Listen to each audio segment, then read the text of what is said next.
विकटासुर ब्रह्मा जी का परम भक्त था। उसने ब्रह्मा जी को प्रसन्न करने के लिए उनकी घोर तपस्या की।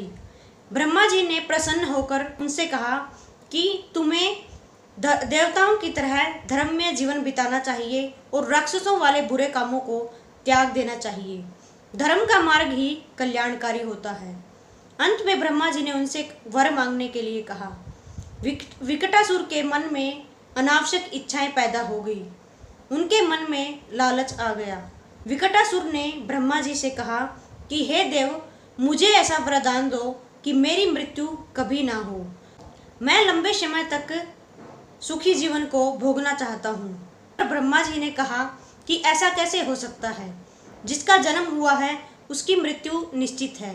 फिर भी मैं तुम्हें वरदान देता हूँ कि तुम्हारी मृत्यु स्त्री को छोड़कर किसी के हाथों नहीं होगी। ब्रह्मा जी से वरदान पाकर विकटासुर अहंकार में आ गया।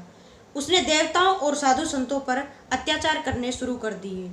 जब उसके अत्याचार चरम सीमा पर पहुंच गए तो देवताओं ने भगवती नारायणी की आराधना कर उनसे मुक्ति की गुहार लगाई। भगवती नारायणी ने कहा कि विकटासुर के पापों का घड़ा भर चुका है, तुम जाओ और जाकर अपने धर्म के कार्यों में लगे रहो।